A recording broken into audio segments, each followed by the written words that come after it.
시간 우리가 함께 나눌 하나님의 말씀은 신약성경 갈라디아서 1장 11절부터 24절까지 말씀입니다. 네, 다 찾으셨으면 우리 문성주 성도 앞으로 나와서 이 말씀 읽어주시겠습니다. 형제들아, 내가 너희에게 알게 하노니 내가 전한 복음은 사람의 뜻을 따라 된 것이 아니니라. 이는 내가 사람에게서 받은 것도 아니요 배운 것도 아니요 오직 예수 그리스도의 계시로 말미암은 것이라.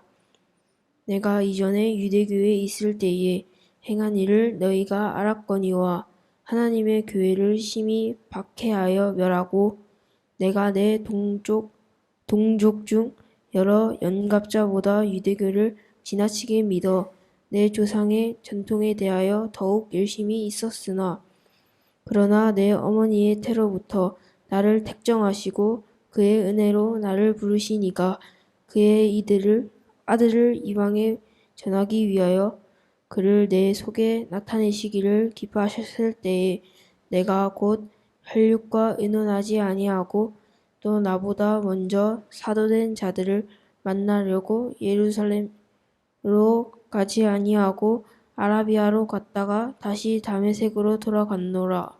그 후 3년 만에 내가 게바를 방문하려고 예루살렘에 올라가서 그와 함께 15일을 머무는 동안 주의 형제 야고보 외에 다른 사도들은 보지 못하였노라.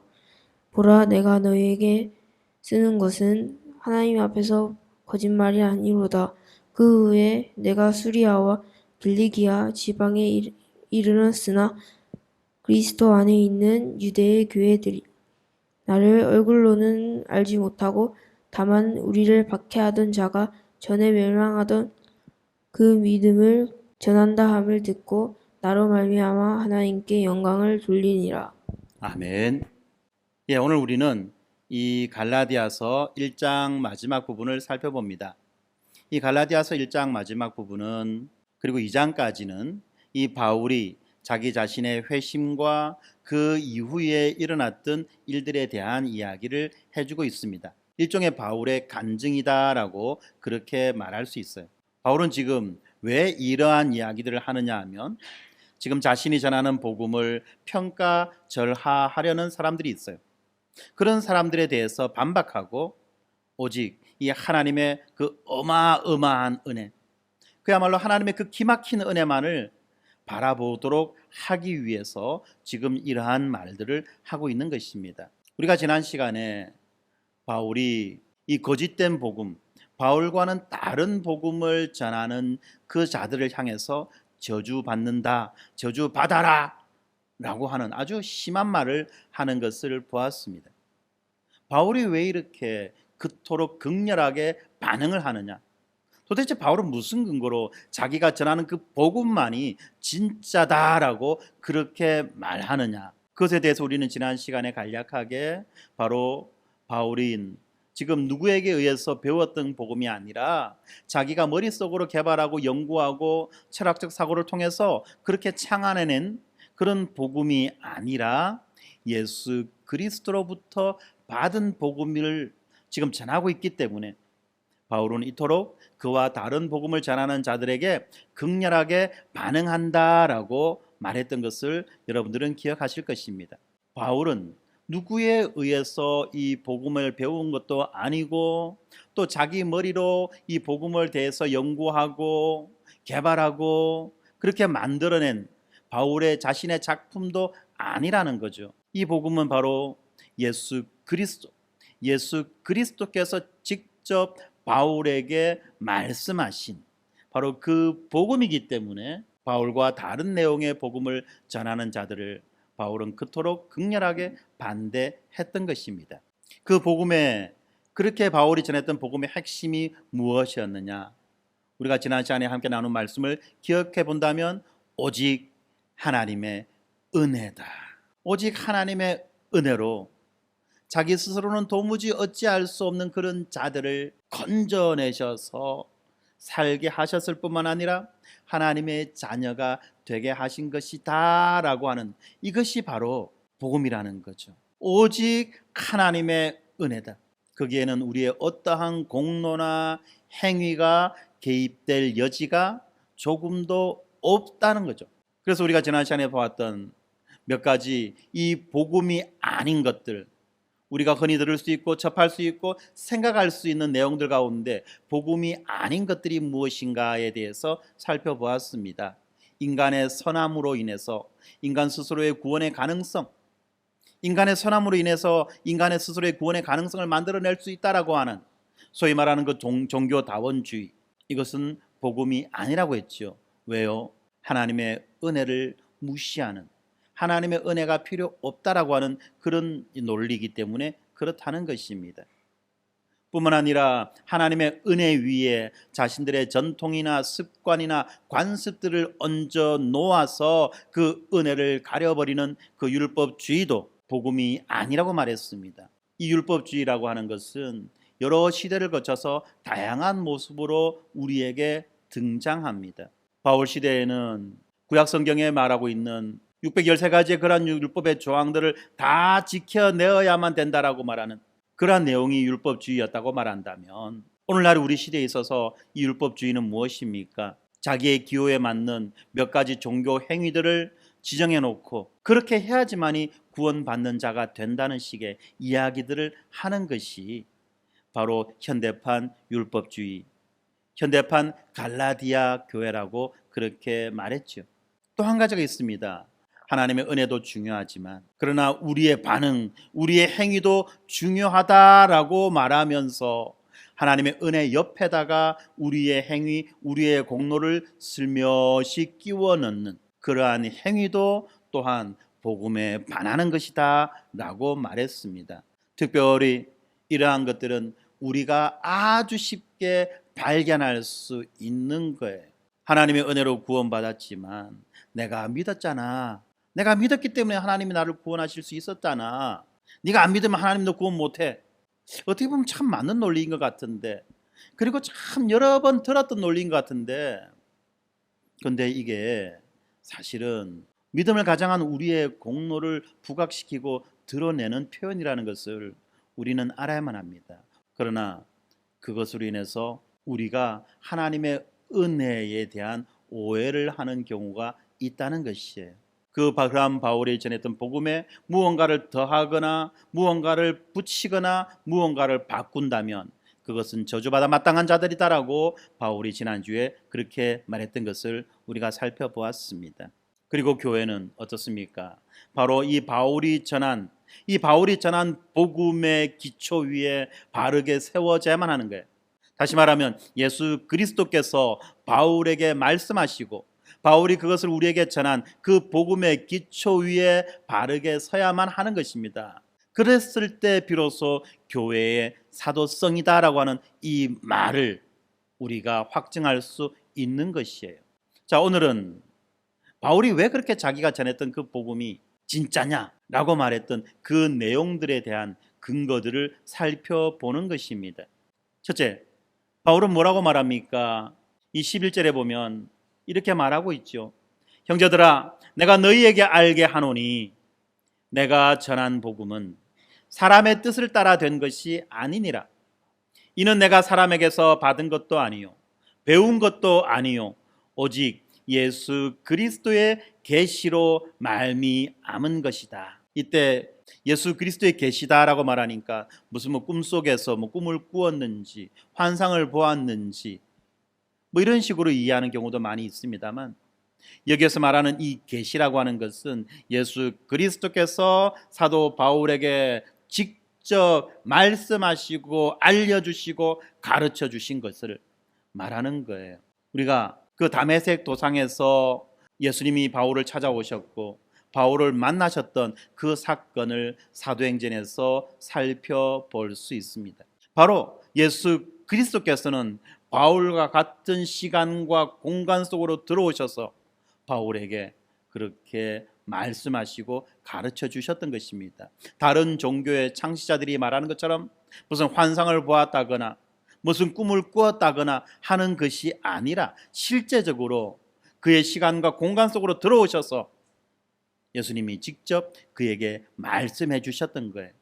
바로 그렇기 때문에 어떻습니까? 다른 12명의 사도들과 마찬가지로 바울을 사도다라고 그렇게 말할 수 있는 거예요. 우리가 사도다라고 말할 때 반드시 있어야 되는 것이 뭡니까? 예수 그리스도를 친히 눈으로 목격했고 그분에게서 직접 자기의 두 귀로 말씀을 들었고 배웠고 예수 그리스도를 따랐던 바로 그러한 자들을 사도다라고 말했지 않았습니까?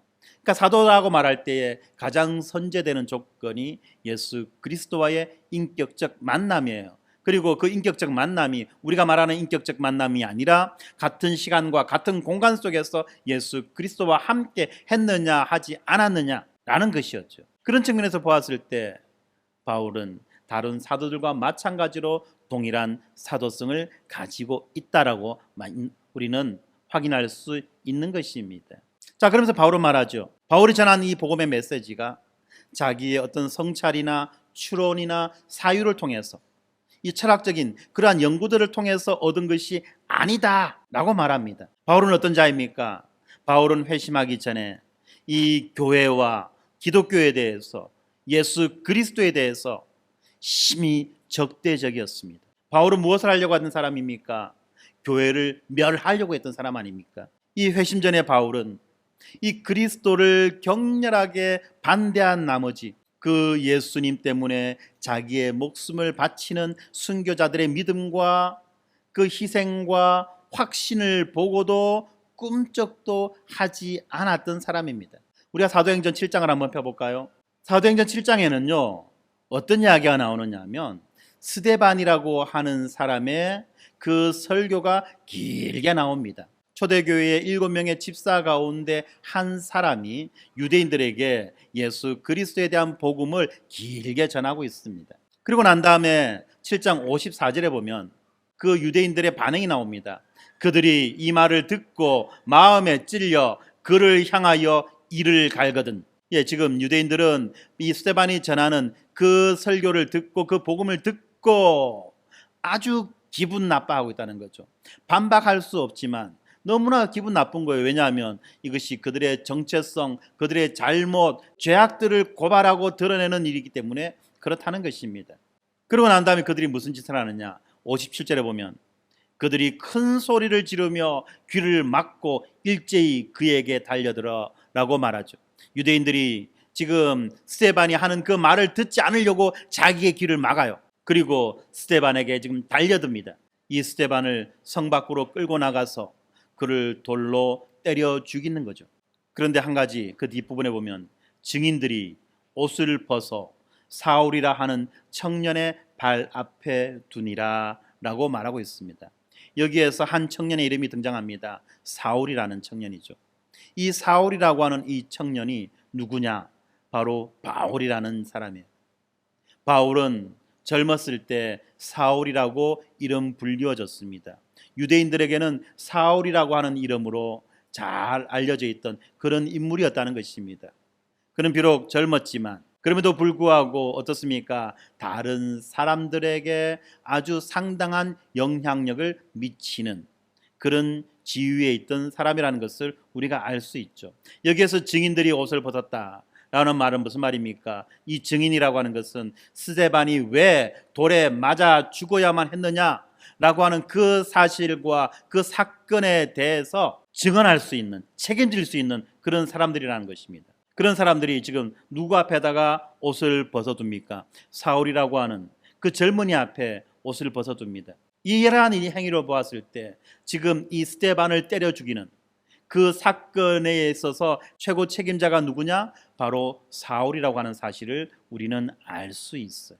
사울은 지금 스데반이라고 하는 사람을 돌로 때려 죽이는 그 현장에서 그 현장을 지휘했던 사람입니다. 사도행전 8장 1절에 보면 이 사울에 대한 이야기가 나오는데 사울은 그가 죽임당함을 마땅히 여기더라 라고 말하고 있죠. 이 스데반이라고 하는 사람이 예수 그리스도에 대한 이야기를 하고 예수 그리스도가 주님이라고 말하는 그것을 신성모독으로 여기고 스데반이 돌에 맞아 죽어야 마땅한 자다라고 이미 그렇게 판결을 내렸던 그런 사람이라는 것입니다. 뿐만 아니죠. 지금 어떤 일들이 일어납니까? 이어져서 8장 2절에 보면 그날에 예루살렘에 있는 큰 교회에 큰 박해가 있어 사도 외에는 다 유대와 사마리아 모든 땅으로 흩어지니라. 경건한 사람들이 스데반을 장사하고 위하여 크게 울더라. 3절 사울이 교회를 잔멸할세 각 집에 들어가 남녀를 끌어다가 옥에 넘기니라. 네, 잔멸했다. 잔인하게 소멸했다는 거죠. 잔당들을 다 소탕했다는 거예요. 지금 이렇게 사울은 교회를 핍박하고 교회를 박해하고 뿐만 아니라 예수 그리스도를 믿고 전하는 사람들을 잡아 죽이기까지 했던 그러한 인물이었습니다. 그리고 이 사울 때문에 예루살렘에 있는 교회가 흩어져서 각지로 피난을 가야 되는 그러한 상황이 발생하게 되었다는 것입니다. 그러한 복음의 대적자, 그러한 예수 그리스도의 반대자가 지금 회심을 했어요. 예수 그리스도를 전합니다. 뭐라고 전합니까? 예수 그리스도가 주님이다. 예수가 주와 그리스도다라고 전하는 거죠. 예수가 주님이다라고 하는 말은 무슨 말입니까? 예수가 하나님이라는 말이에요. 예수가 그리스도다는 말은 무슨 말입니까? 예수가 메시아다는 말이에요. 그전에는 예수가 주와 그리스도다고 하는 그 사람들을 때려 죽였어요. 그런데 지금 이제 어떻습니까? 거꾸로 자기가 맞아 죽을 짓을 하는 거예요. 예수가 주님이다. 예수가 그리스도다 라고 그렇게 말하는 것입니다. 이러한 극적인 변화가 왜 일어났을까요? 바울이 평소에 이 기독교에 대해서 호감이 있고 관심이 있어가지고 그렇게 말을 하는 겁니까? 연구에서 그렇게 나온 겁니까? 이것이 아니라는 겁니다. 그러던 바울에게 사도행전 9장에 보면 어떻습니까? 예수님이 친히 찾아오시죠. 사도행전 9장 1절부터 보겠습니다. 사울이 주의 제자들에 대하여 여전히 위협과 살기가 등등하여, 지금 사울은요 그리스도 믿는 자들에 대한 아주 극심한 적대감을 가지고 있어요. 살기가 등등합니다. 그래가지고 대제사장에 갑니다. 내한테 공문을 하나 달라고. 무슨 말입니까? 합법적인 권한을 달라고. 그러면 내가 저 예수를 따르는 저 예수쟁이들 싸그리 다 잡아와서 막 처단해버리겠다고 그렇게 지금 말하는 거예요. 그래서 지금 예수 믿는 예수쟁이들을 잡으려고 어디로 갑니까? 북쪽에 있는 다메섹으로 올라갑니다. 그런데 3절에 보면 이렇습니다. 사울이 길을 가다가 다메섹에 가까이 이르더니 호련히 하늘로부터 빛이 그를 둘러 비추는지라 땅에 엎드러져 들으매 소리가 있어 이르시되 사울아 사울아 네가 어찌하여 나를 박해하느냐. 그러니까 지금 사울이 놀랬죠. 그래서 묻습니다. 누구예요? 그러니까 대답합니다. 나는 네가 박해하는 예수다. 그래서 6절 너는 일어나 시내로 들어가라. 내가 행할 것을 너희에게 이를 자가 있느니라 하셨니. 그런데 이것이 단순히 바울의 착각이 아니었다는 것, 바울이 환청을 들었거나 잘못 들은 것이 아니라는 것은 7절에 보면 이렇게 되어 있습니다.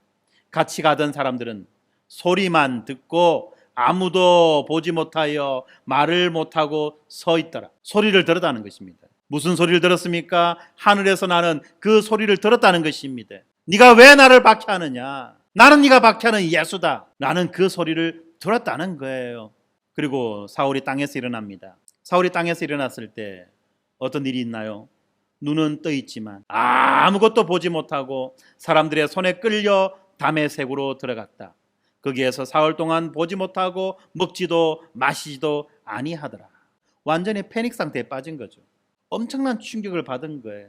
자, 그것이 바로 예수 그리스도를 만났던 바울의 첫 번째 이야기라는 것입니다. 그렇습니다. 부활하신 예수님이 친히 바울을 찾아오셨고 그를 만나고 그를 가르쳐 주셨다는 거예요. 그가 환상을 본 것도 그가 꿈을 꾼 것도 아니죠. 바울과 같은 시간과 공간 속에 예수님이 계셨던 것입니다. 그렇기 때문에 바울이 전하는 이 복음은 어떻습니까? 자기의 성찰이나 추론이나 어떤 연구를 통해서 얻어낸 것이 아니라는 거죠. 뿐만 아니라 바울은 계속해서 갈라디아서에서 이렇게 말합니다. 자신이 전하는 메시지가 다른 사람들, 다시 말하면 예루살렘 교회의 지도자들에게 배운 것이 아니다라고 말합니다. 1장 16절과 17절에 보면 내가 곧 혈육과 의논하지 아니하고 또 나보다 먼저 사도된 자들을 만나려고 예루살렘으로 가지 아니하고 라고 말합니다. 바울이 놀라운 그런 일을 당했을 때에 어쩌면은 자기보다 먼저 예수를 믿었고 예수를 따랐던 사람에게 가서 물어봤어야 될 거예요. 내가 이런 경험을 했는데 이게 도대체 무슨 일입니까? 내가 이걸 어떻게 이해해야 됩니까? 라고 물어보는 것이 어떻게 보면 정상적인 수순이라 말할 수 있죠. 그런데 바울은 그러지 않았다는 거죠. 아무와도 의논하지 않았습니다. 그리고 사도들에게 물어보려고 예루살렘으로 가지도 않았습니다. 언제 갔나요? 3년이 지나서. 바울이 예수님을 만나고 3년이 지났을 때 그는 예루살렘으로 올라갔습니다. 그리고 그가 예루살렘으로 올라갔을 때도 무엇을 배우기 위해 올라간 것이 아니죠. 그 사도들로부터 어떤 것을 전수받기 위해서 올라간 것이 아닙니다. 단지 게바라고 말하는 이 베드로에게 안부를 전하고 베드로를 만나 교제하기 위해서 그렇게 예루살렘 교회를 올라갔던 것입니다. 그런데 사람들은 말합니다. 바울이 분명히 사도들에게 무언가를 배웠을 거야. 그러면 바울이나 우리나 다른 게 뭐 있노? 우리도 사도들한테 안 배웠나? 우리도 사도들한테 배웠고 바울도 사도한테 배웠으면 나나 바울이나 동급 아니야? 근데 뭐 지만 잘났다고 그래? 이런 반응들이 나온다는 겁니다. 뿐만 아니라 뭐라고 말합니까? 나는 바울이 말하는 것처럼 그렇게 안 배웠어. 그러면 이거는 바울이 뭐 잘못 배운 거 아니야? 라는 식으로 이야기한다는 거예요. 자, 이것이 바로 바울이 전한 복음에 대한 의심이라는 겁니다. 그런데 바울은 말합니다. 내가 연구해서 만들어낸 것도 아니고 내가 누군가에 의해서 배운 것이 아니다. 내가 다른 사도들에 의해서 다른 사도들에게 내가 배운 것이 아니다. 라고 바울은 분명하게 말하는 겁니다. 그리고 난 다음에 아까 앞에서도 말씀드렸지만 바울이 다른 사도들이 하나님께서 자기에 주신 그 복음의 메시지로 바울은 자신의 메시지와 비교했던 거죠. 그래서 베드로와 야고보 그리고 유대의 교회들은 하나님께서 바울에게 행하신 일과 그에게 주신 복음으로 인해서 어떻게 합니까? 하나님께 영광을 돌려드렸다라고 마지막 24절에 말하고 있죠. 그렇습니다. 바울이 받았던 그 메시지, 부활하신 예수 그리스도로부터 바울이 받았던 그 복음의 내용과 다른 제자들 베드로와 야고보가 받았던 그 복음의 내용은 동일한 내용이라는 것입니다. 그렇기 때문에 그들도 바울과 함께 바울과 더불어 하나님께 영광을 돌려드린 것입니다. 그리고 베드로는 자기가 썼던 베드로 후서에 뭐라고 말합니까? 바울이 쓴 그 편지가 바로 성경이다 라고 그렇게 말하고 있는 것 아니겠습니까? 바로 이렇게 바울은 자기가 전하는 복음이 어떠한 것인지에 대해서 분명하게 말하고 있습니다. 그것이 자기가 전하는 복음의 그 권위를 내세우기 위한 것이 아니죠. 그가 지금 말하고 있는 내용은 뭐냐면 복음이 얼마나 기가 막힌가 하는 거예요. 이 복음이 얼마만큼의 은혜인가를 말하는 거예요. 내가 잘났다. 내가 전하는 복음은 예수님이 나한테 직접 준 거기 때문에 내가 이렇게 잘난 놈이다를 말하는 것이 아니라는 거예요. 바울은 한편으로는 자기가 받은 그 복음의 순수성을 보존하고 지키고 유지하기 위해 애를 씁니다. 그러면서 또 한편으로는 이러한 자신에게 베풀어 주신 하나님의 은혜가 얼마만큼 크고 기가 막히고 놀라운지를 말해주고 있다는 것입니다. 그러므로 우리는 오늘 이 본문을 보면서 마찬가지로 하나님의 그 은혜의 복음을 발견해 내야만 하는 것입니다. 그렇지 않습니까? 바울이 어떤 자입니까? 그야말로 예수님 앞에서 보면, 예수님 입장에서 보면 기가 막힌 존재예요. 끔찍한 존재예요. 참혹한 존재예요. 이미 무고한 사람들을 열어 죽이고 수많은 사람들을 붙잡아다가 종교의 이름으로 고문을 하고 그리고 이제 더 많은 사람들을 감옥에 쳐넣기 위해서 길을 재촉하던 그런 사람 아닙니까? 그는 지금 징후로 가득 차 있었습니다. 뿐만 아니라 바울은 수많은 이 종교 행위를 달성한 사람이죠. 오랫동안 유대적인 관습과 전통을 따랐습니다. 그가 도덕적인 의로움을 추구하는 이 열정은 당대에 따라올 자가 없었다는 거죠. 다시 말하면 이 종교적 습관의 강박증을 가질 정도로 그렇게 지키는 자였기 때문에 바울이 구원받은 것이 아니라는 것을 우리는 알고 있습니다. 이런 것과는 상관없이 바울은 구원을 받았습니다. 그리고 이 간증은 이 은혜의 복음에 대한 강력한 증언이 되는 것입니다. 은혜는 공짜입니다. 하나님이 우리의 자격과 상관없이 베풀어 주시는 호의죠. 우리의 생각과 우리의 마음에 강하게 작용하여 우리의 삶을 변화시키는 것이 바로 은혜라는 것을 알아야만 합니다. 공짜 다해서 끝나는 것이 아니라 이 은혜가, 그저 부어진 이 은혜가 우리의 생각과 우리의 마음에 강력하게 작용해야만 하는 것입니다. 우리는 그렇게 하도록 만들어야 돼요. 그렇게 하도록 알려줘야 돼요. 최근에 우리가 EDL 캠프를 하고 아이들이 하나님 앞에서, 부모 앞에서, 교회 앞에서, 그리고 세상 앞에서 어떠한 존재인지에 대해서 가르쳐 주었는데, 제가 우리 선생님이자 부모님인 여러분들에게 당부하고 싶은 것은, 우리가 깨달았던 이 정체성, 이것이 어디에서부터 시작되는지를 알아야 되죠. 하나님의 창조, 하나님의 은혜, 우리에게 부어주신 그 하나님의 은혜로부터 비롯된다는 것을 알고 아이들에게 복습을 하고 확인을 할 때에도 무엇을 해야 되느냐? 그 아이들에게 부어주신 하나님의 은혜에 대해서 더 많이 포커스를 맞춰야 되지, 그러지 않고 다루기 쉽고 관리하기 쉽다고 무조건적인 율법적 조항들만 말씀해서는 안 된다는 거예요. 쉽게 말하면 이겁니다. 자녀들은 부모님 앞에 어떻습니까? 하나님의 대리인인 부모님 앞에 어떻죠? 얘들아, 너희들은 부모 앞에서 어떤 존재야? 나는 부모님께 순종하도록 창조된 사람입니다. 그렇죠? 짐승이 아니라 사람이죠. 네, 나는 부모님께 순종하도록 창조된 사람입니다. 네, 아이들이 알아요. 그러면 부모님들은 무엇을 말해야 되느냐? 그 결론, 순종을 이야기하면 안 돼요. 네가 뭐 배웠어? 왜 순종 안 해? 이래 가면 이게 뭐가 됩니까? 율법주의예요. 이게 율법주의예요. 그 이전에, 순종 이전에 그가 어떠한 존재인지, 부모와 자녀가 어떤 관계 속에 있는지, 하나님께서 그러한 관계 속에서 이 자녀가 무엇을 누릴 수 있도록 그렇게 해주셨는지에 대해서 충분하게 설명을 할 수 있어야 돼요. 해줘야 돼요. 그러지 않고 이거저거 복잡하고 어려우니까 나는 못하니까 그냥 순종해 해버리면 이게 뭐가 됩니까? 율법주의가 되는 거예요.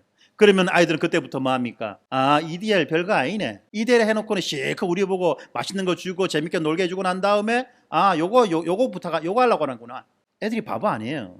그러면 이제 뭐 합니까? 그때부터 아이들은 EDL에 대해서 반감을 가지는 거예요. 순종은 그 다음 문제예요. 지가 어떤 존재인지를, 하나님이 그에게 어떠한 은혜를 베풀어 주셨는지를 먼저 충분하게 인식하고 그것을 믿게 해야 돼요. 그리고 난 다음에 순종은 어떻습니까? 자발적으로 나오는 거예요. 아, 그래서 내가 순종해야 되겠구나. 이거는 자기 스스로가 얻어내는 결론인 거예요. 우리가 그것을 잘 알아야 됩니다. 그러지 않으면 우리는 또 다른 율법주의로 흘러갈 그런 위험이 있다는 거예요. 마찬가지입니다. 지금 아이들이 어른들이랑 같이 예배를 드리면서 아이들의 실체가 그대로 다 드러나잖아요. 만약에 이제 예배가 분리되어 가지고 따로 예배를 드리면 애들이 뭘 하는지, 어떤 상태인지, 영적 상태가 어떤 상태인지 부모들은 전혀 모를 거예요. 우리 새끼는 그렇지 않아. 네 새끼는 그렇지만 내 새끼는 안 그래. 그렇게 다들 착각하고 스스로를 속이고 있겠죠. 그러나 함께 예배를 드리다 보니까 아이들의 상태가 어떤 상태인지 다 보이잖아요. 그러면 이제 그때부터 두 가지가 나옵니다. 대부분의 경우가 예배 시간에 조는 그놈들 보기 미안하니까, 목사님 보기 미안하니까, 야 이놈의 새끼야, 예배 시간에 자지 마라. 윽박 지르고 압박하고 야단치고. 근데 이미 토요일날 늦게 잤는데 주일날 눈을 뜰 수 있나요? 이미. 그래서 이제 어떤 부모들은 이제 토요일날 막 일찍 재웁니다. 평소에 뭐 짓지 않은 연습이 안 되는데 뭐 토요일날이라고 특별히 잠이 옵니까? 수면제 먹은 것도 아닌데. 그렇게 해서는 안 된다는 거예요. 그렇게 해서는. 그건 다 율법주의예요. 우리가 왜 하나님 앞에 예배를 드려야 되는 존재인지, 이 예배가 우리에게 어떤 의미가 있는지를 아이들에게 알려줘야 돼요. 그걸 가르쳐줘야 돼요. 그래서 아이들 스스로가 그 예배의 자리에 나오도록, 예배에 참여하도록 그렇게 이끌어가는 것이, 그것이 바른 교육이에요. 그냥 껍데기, 행동, 가장 간단하며 가장 쉬운 것입니다만 그것은 다 무엇이냐? 율법주의라는 거예요. 그렇습니다. 오직 은혜로만 구원을 얻고요, 이 은혜가 우리의 생각과 우리의 마음에 강력하게 작용하여서 그 은혜가 우리의 삶을 변화시켜 가도록 그렇게 이끌어 가는 것이에요. 그러기 위해서 뭐 해야 됩니까? 우리 스스로도 마찬가지입니다. 내가 복음에 대해서 그 복음의 은혜를 깊이 깨달아야 되고요, 깊이 경험해야 되고요, 젖어들어야만 돼요. 그래서 그 은혜가 나를 어떻게 바꾸었는가에 대한 그 고백이 있어야 돼요. 그 증언이 있어야 돼요. 그 간증이 있어야 되는 겁니다. 누구 앞에? 자녀 앞에. 그러한 고백과 간증이 없이, 야 이놈아, 네 아비가, 네가 아버지가 장로인데 장로 아들이 이래 되겠나? 야 이놈의 자식아, 너가 아버지가 목사인데 목사가 드려야 되겠나? 이거는 아니라는 거예요. 그렇습니다. 오직 복음만이 모든 것을 바꿀 수 있고 모든 것을 해결할 수 있습니다. 그래서 복음은 단지 종교가 아니라는 거예요. 수많은 종교 가운데 이 복음, 이 기독교가 있는 것이 아니라 이 복음과 종교, 이 기독교와 종교는 전혀 다른 거예요. 세상에서 말합니다. 착한 사람은 종교 가질 필요도 없어. 안 믿어도 돼. 왜? 네가 종교 가지는 게 착한 사람 되기 위해서 아니야? 이미 착한데 뭐 굳이. 그렇습니까? 착하다고 이 은혜의 복음이 필요 없는 사람이 있나요? 아무리 착해도 복음은 그에게 필요합니다. 또 거꾸로 우리의 생각으로는, 일반적인 생각으로는 죽어 마땅한 자, 죽여야만 되는 자죠. 그렇게 악한 자라고 해서 이 복음의 은혜가 사치인 것처럼, 필요 없는 것처럼 그렇게 여겨지는 것도 아니라는 것입니다. 종교적인 사람이라고 해서 복음이 필요 없는 것이 아니고요, 무종교적인 사람이라고 해서 복음이 필요 없는 것도 아니라는 겁니다. 복음은 우리 모두에게 필요합니다. 그리고 이 복음만이 우리 모두를 바꿀 수 있습니다. 바울의 경우가 바로 그 경우입니다. 골수까지 종교적인 사람이었지만 복음이 그토록 절실하게 필요했던 사람이었던 것입니다. 하나님은 그를 이 복음 안으로 이끌으셨어요. 그런데 언제부터 그를 복음 안으로 이끄셨습니까? 바울이 뭐라고 말합니까? 자신이 회심하기도 전에 아주 오래전부터 하나님의 주권적 은혜가 자신의 삶에서 역사하고 있었다는 것을 바울은 고백합니다. 15절에 보면 내 어머니의 태로부터 하나님이 나를 택정하셨다. 바울이 자기 어머니의 태중에 있을 때부터 하나님은 그를 택정하셨다라고 그렇게 바울은 고백합니다. 다시 말하면 하나님의 은혜가 장차 그가 하는 모든 일들을 위해서 그의 삶 전체를 조성하고 준비하셨다는 바로 그런 말입니다. 어떻게 그럴 수 있습니까? 복음의 관점에서 보면 바울은 어떻지요? 복음을 거절하고 예수 그리스도를 거절하고 숱한 악행을 저질렀습니다. 그러나 하나님은 이 바울의 모든 의도를 뒤집어 엎었습니다. 하나님은 그 바울의 경험과 실패까지도 사용하셔서 바울 자신의 회심을 위해서, 그리고 또한 나아가서 이방인들을 전도하는 전도자로서 하나님은 바울을 준비시키셨습니다. 구약 성경에 관한 지식, 열성, 훈련, 심지어는 하나님과 예수 그리스도의 그 교회를 배척하기 위해서 그가 동원했던 모든 노력까지도 하나님께서는 바울 자신이 거꾸러지고 회심하고 교회를 세우기 위한, 주의 교회를 세우기 위한 하나님의 도구로 갖추어지는 되는 대로 사용했던 것입니다. 하나님은 바울이 대적했던 그 복음을 세우는데 바울을 사용하시고자 아주 오래 전부터 일하셨습니다. 지독한 역설이죠. 지독한 역설입니다. 그리고 이것이 또한 이 복음의 핵심 주제라는 것입니다. 창세기에도 그런 이야기가 나오지 않습니까? 우리가 잘 알고 있는 요셉의 이야기. 하나님이 요셉을 구원자로 선택하셨습니다. 하나님이 선택한 그 요셉을 형제들은 어떻게 합니까? 배척했지요. 죽이려고 합니다. 이렇게 요셉을 배척하려고 했던 그 형제들의 노력을 하나님은 요셉을 이 구원자로 세우는 수단으로 삼으셨습니다. 요셉의 형제들은 요셉을 죽이려고 했습니다. 그리고 그를 노예로 팔았습니다. 그런데 요셉은 뭐라고 말합니까? 당신들이 했던 그 모든 일들을 통해서 하나님은 자기의 뜻을 성취하셨습니다. 그렇습니다. 예수님을 대적하던 그 바울이 결국은 하나님의 목적을 이루는 그 도구가 된 것입니다. 그래서 복음을 거스르고 복음을 반대하는 그 모든 것들은 오히려 하나님의 계획을 확인하고 더 진전시켜 나가는 수단이 되었던 것입니다.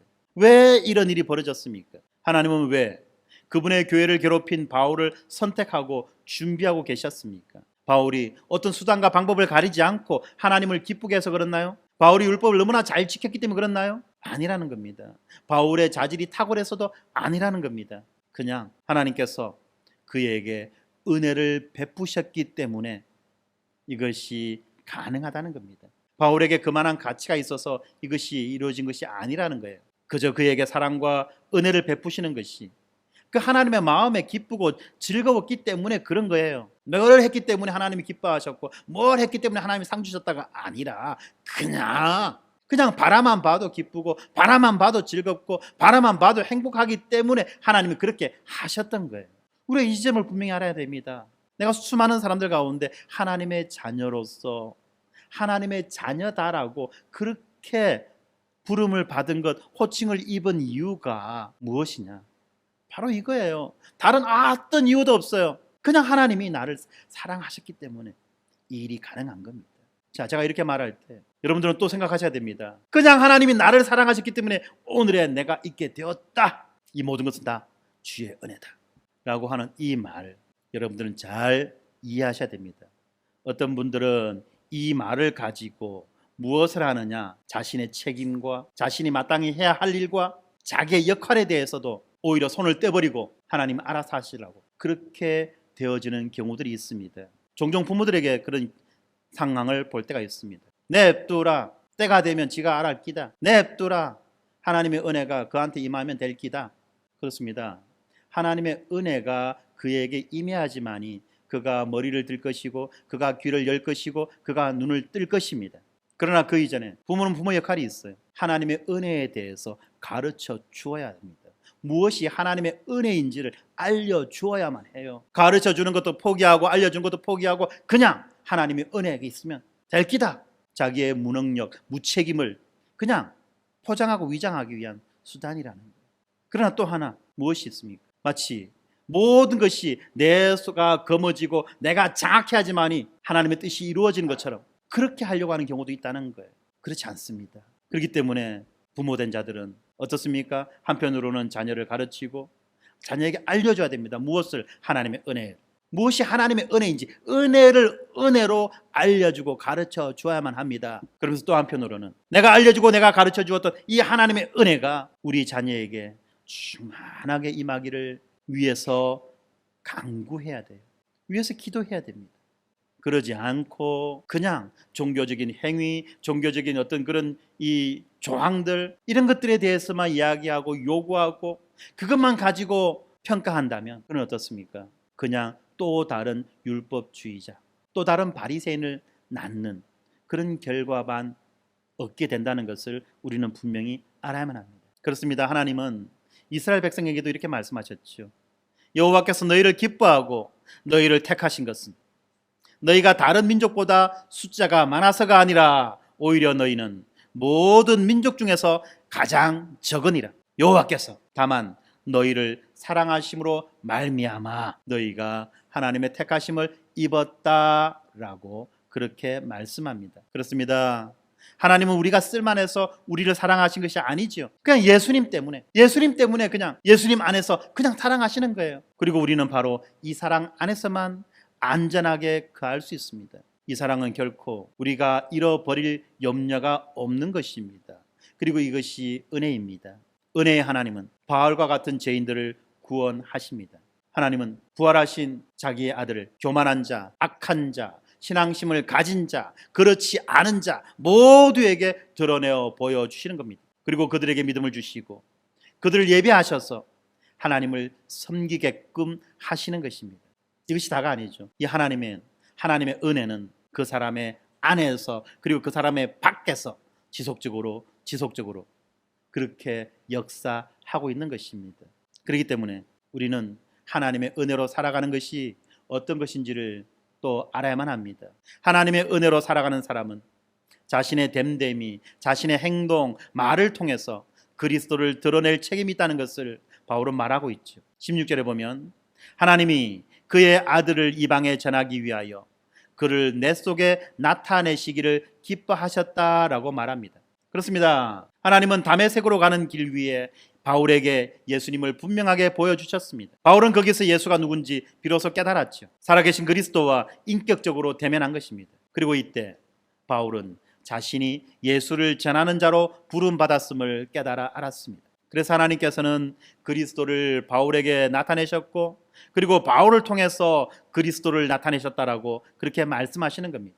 바로 여기에 종교적인 인간, 도덕적인 인간과 이 그리스도인 사이에 결정적인 차이가 있습니다. 그리스도인은요, 머리로만 구주를 믿는 게 아니에요. 그와 인격적인 그 관계가 맺어졌다는 것을 압니다. 그렇기 때문에 하나님의 은혜로 사는 사람은 자신의 됨됨이, 행동, 말을 통해서 그리스도를 드러낼 책임이 있는 것입니다.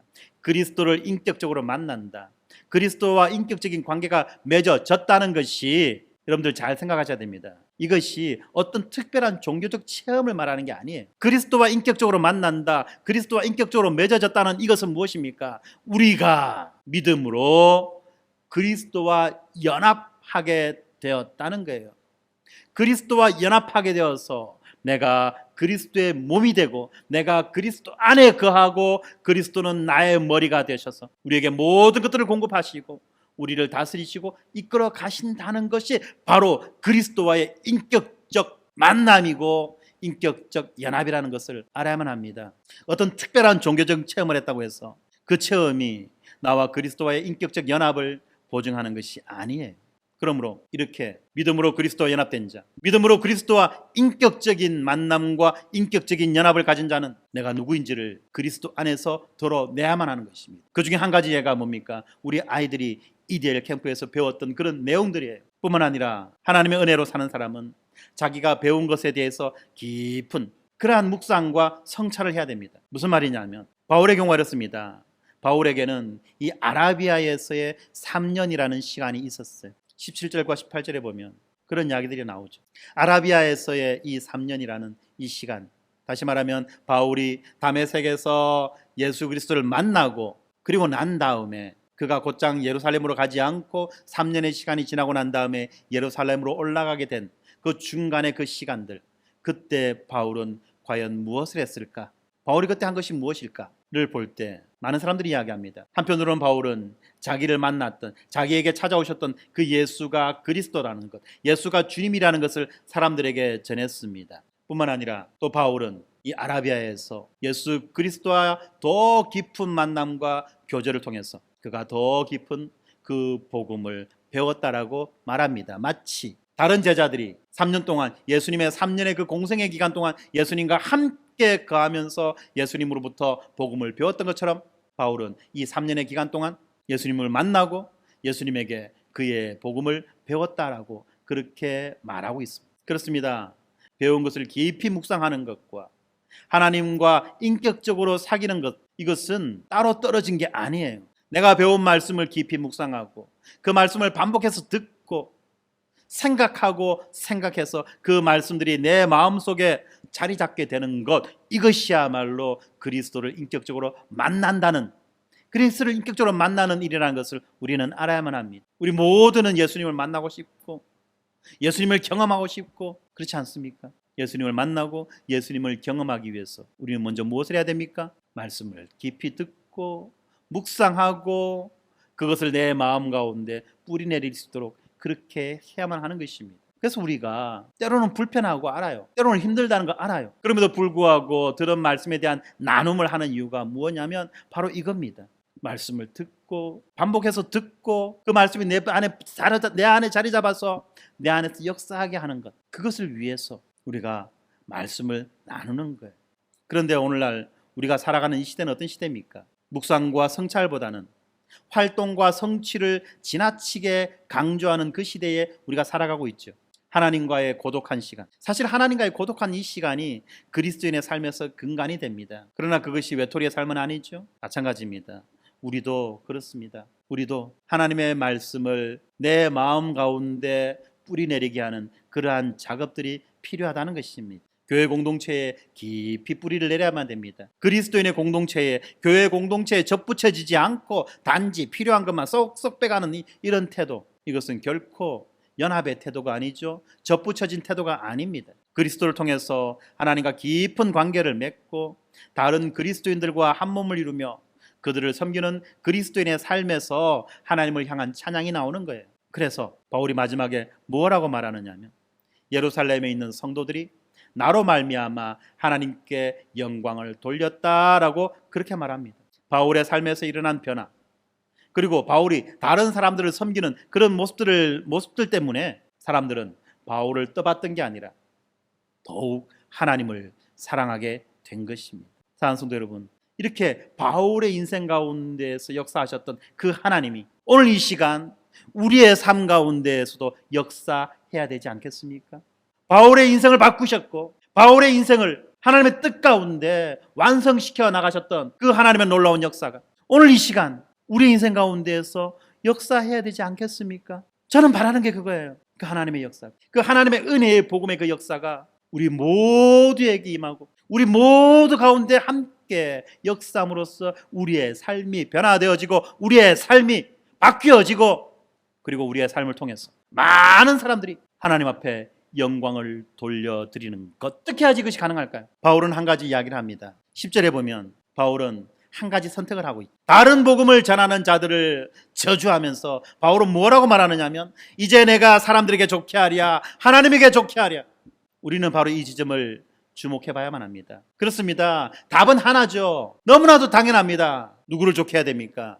하나님을 좋게 해야 되죠. 다시 말하면 복음은요, 사람에게 좋게 하고자 하는 그 마음, 사람에게서 인정을 받고자 하는 그 동기를 복음은 없애줘요. 사람들의 인정이 필요하다는, 사람들에게 인정받고자 하는 그 욕구를 필요하지 않는 그 마음으로 바꾸어 놓는 것이 바로 이 복음의 역사입니다. 사람들의 인정과 사람들의 칭찬에 연연하지 않고 옳은 일을 하는 거예요. 그래서 바울이 뭐라고 말합니까? 자신이 하나님을 기쁘게 하는 자라고 한다면 그는 결코 그리스도의 종이 될 수 없다라고 그렇게 말하죠. 다시 말하면 그리스도인은요, 사람을 기쁘게 하는 자가 될 수도 없고 그렇게 되지도 않는 것입니다. 성경에 보면은 수많은 부분에서 사람을 기쁘게 하는 죄에 대해서 말합니다. 잠언 29장 25절, 사람을 두려워하면 올무에 걸리게 되거니와 여호와를 의지하는 자는 안전하리라. 사람을 두려워한다는 것은 이 여호와를 경외하는 것에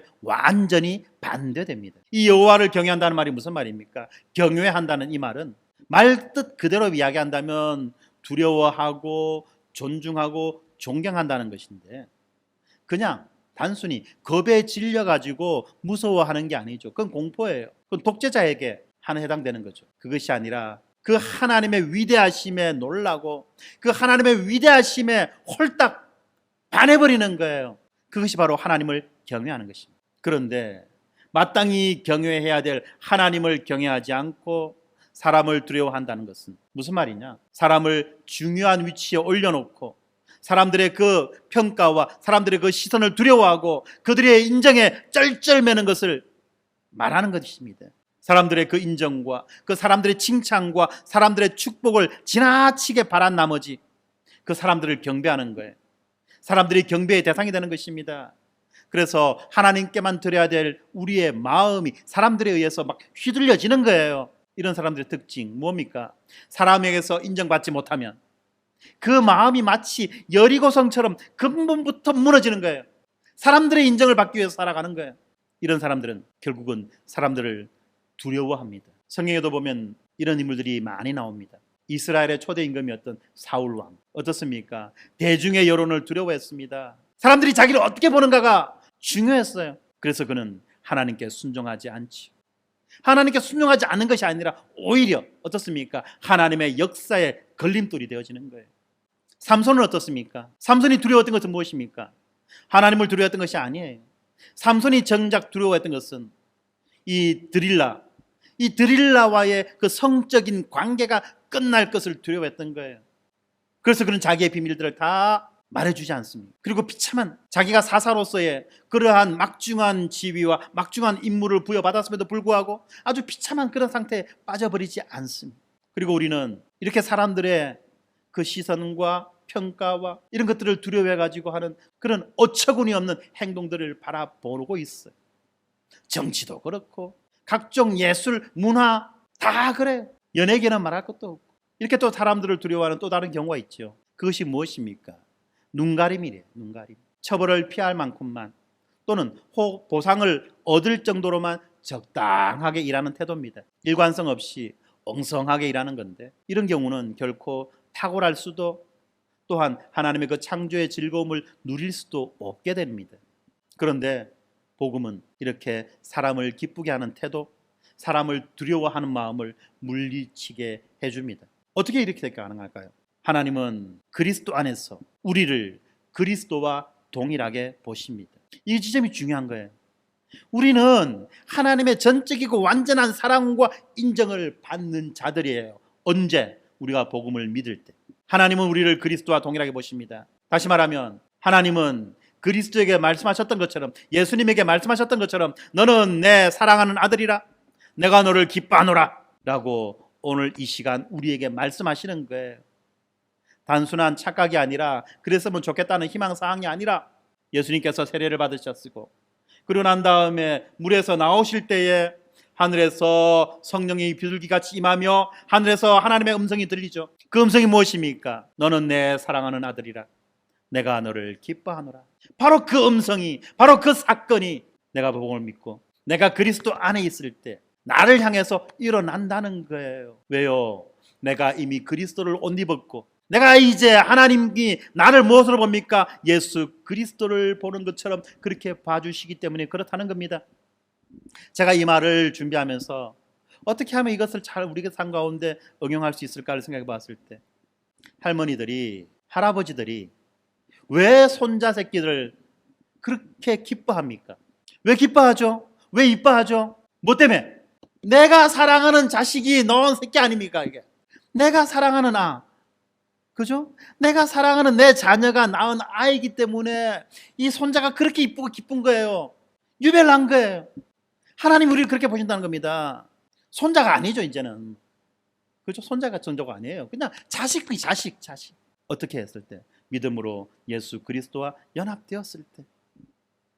하나님 오늘 이 시간 우리에게 말씀하십니다. 믿음으로 예수 그리스도와 연합된 나를 향하여 너는 내 사랑하는 아들이라, 나는 너를 기뻐한다. 그렇습니다. 하나님 우리를 기뻐하십니다. 그리고 하나님이 우리를 기뻐하시기 때문에 이제 우리는 어떻습니까? 온 우주의 창조주 하나님을 기쁘게 할 수 있는 거예요. 우리 지원이가 뭘 해서 이쁩니까? 예배 시간에 돌아다니고 뒤에서 문 탕탕 두드리고 감 지르고 뭐 이쁩니까? 예배 방해하는 놈 아닙니까? 그럼에도 불구하고 이뻐요. 왜? 우리 교회의 아이기 때문에. 어떻게 보면 우리 교회가 낳은 아이기 때문에 기쁜 거예요. 그런 관계성이 없다면, 만약에 그런 관계성이 없다면, 아이고 이 교회는 희한한 교회네, 저래 저거 하나 막도 안 하고 뭐라도 안 하고 가만히 놔두나? 아니잖아요. 이쁜 거예요. 왜? 바로 그러한 것이라는 겁니다. 하나님이 우리를 기뻐하시기 때문에 우리가 하나님을 기뻐할 수 있는 거예요. 그래서 하나님을 기쁘게 하려고 바울은 애를 썼습니다. 그래서 그는 전적으로 하나님께 순종하지요. 그렇습니다. 하나님은 그리스도 안에서 우리를 기뻐하십니다.